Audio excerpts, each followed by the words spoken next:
يؤتي الحكمة من يشاء وما يؤتي الحكمة فقد أوتي خيرا كثيرا. Namuto ngai nzambe na kopesa ye sagesse, namuto ngai ala na kabeli boyebi ala mokili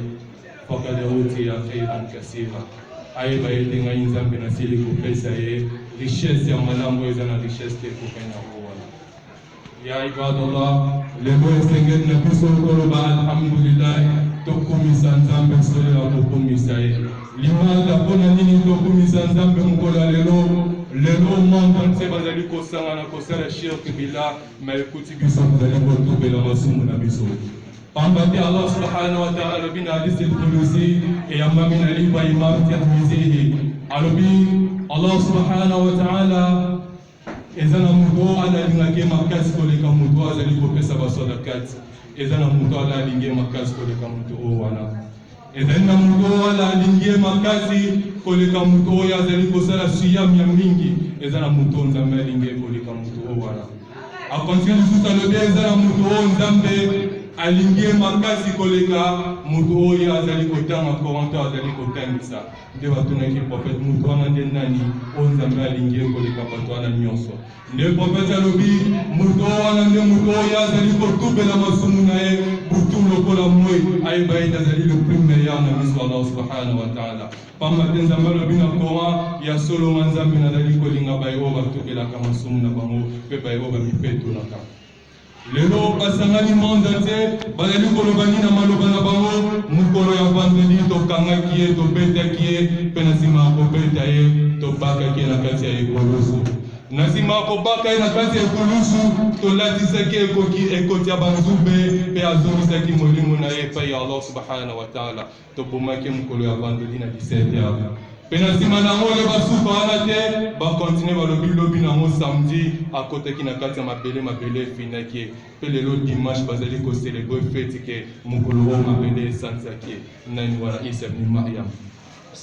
alayhi salatu wasalam. Monde entier lelo basangani na baeglise basangani na babisika kilikili bazali na bamandalala bazali kocelebre manifestation nini mokolo oyo Jésus asekwaki. Mais en musulman, monsieur le quoi musulman, mon père a été signé lobby, on a une ndima que Jésus a fait une école c'est bien c'est quoi. Na éviter ceux qui ont en connaissance et l'eau pour éviter malamu tout na baïro baïro.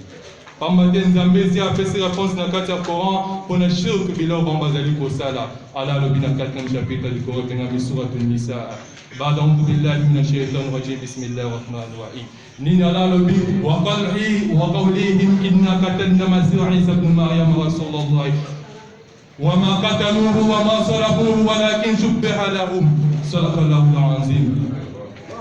À cause ya maloba oyo bango bazali koloba, à cause ya mai oyo ya incrédulité bazali bango na bango bavandi basali lisanga babimisi maloba keno ya solo tobomaki ye. Ya solo tobomaki ye Jésus wama kataluhu wama salabuhu. Par contre babomaki ye te pe bakreseki yaki ete. ولكن شبه لهم نزامبا سلاكيني نايل فاكيه نفرسل نزامبا بني بغفر الله إليه وكان الله عزيزا حكيما يسولو بنزان نزامبا نساكيني بغفر الله إليه نايل فاكيه نتومبو لكيه فاينا الله كونت كومبلو babongi saki po ete babomai basalaki complot na bango na nini ba éliminer Jésus po ya mibengaki kena lolenga bandel ko sala ba miracle na ba prophétie ya kinango nde ba bise ya solo yo ko to éliminer na kati ya bana Israël nde yango basali complot wana nzambe lo bito confondre ki lo niveau wana bon ba kanisa ki lo pesa la ki Isa mekalaki kisate nzambe lo bina ya 10 jours ya katikati utupe la masomo papa ta lo bina kati hadith lo bi 10 jours ya liboso Allah subhanahu wa ta'ala zo pa rahma na ye 10 jours ya katikati Allah subhanahu wa ta'ala azolimbisa masumu ya bahungu na ye pe 10 jours ya suka Allah subhanahu wa ta'ala azolongola bato akokota bana kati ya likolo akokota bana kati ya paradis. Lelo biso 10 jours ya katikati tozosala istighfar tosenga kolimbisi ya mingi pambata Allah subhanahu wa ta'ala abombi paradis na ye pa ya banani pe pa ya bayo bazali kotubela masumu na bango pona kosukisa mukolo moko prophète Muhammad sallallahu alayhi wa sallam amoni mutu mo bazali makasi mingi azali mbinga azali na force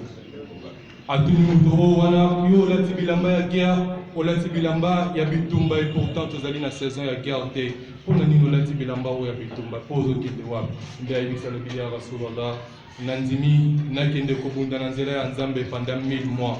nache mbongo na nga nyonso nache makasi na nga nyonso pona kobunda na nzela ya Allah subhanahu wa ta'ala. Prophète oyo alekaki ya makasi koyoka mutu oyo wana abi ya rabbi mutu oyo opesi ye makasi opesi mbongo akende kobunda na nzela na yo nini oyo opesi ummati na nga.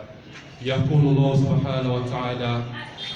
إنا أنزلناه في ليلة القدر وما أدراك ما ليلة القدر ليلة القدر خير من 1000 شهر. ngai Nzambe na pesi yo butumako kaka ya pamba ya Lailatul Qadr khairu min 1000 shahr ozali plus meilleur que le kamil ma mutu anakende kubuna na zila Allah soki butu wana ekuti yo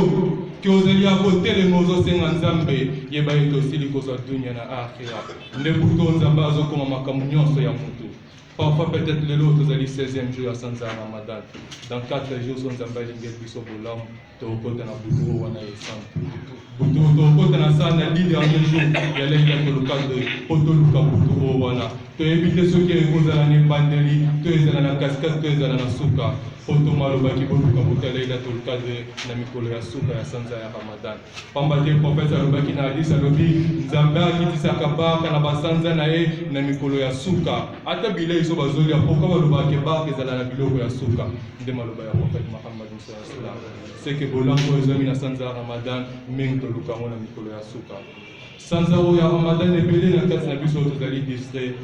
tozali na kati ya livre ya Imam Jafar Siddiq radiyallahu ta'ala anhu yo azalaki moko parmi baapôtre ya prophète wa biso Muhammad sallallahu alaihi wasallam alobi butu ya liboso ya sanza ya Ramadan nde Nzambe akitisaki suhufi Ibrahima oyo babenga yango le feuille d'Abraham.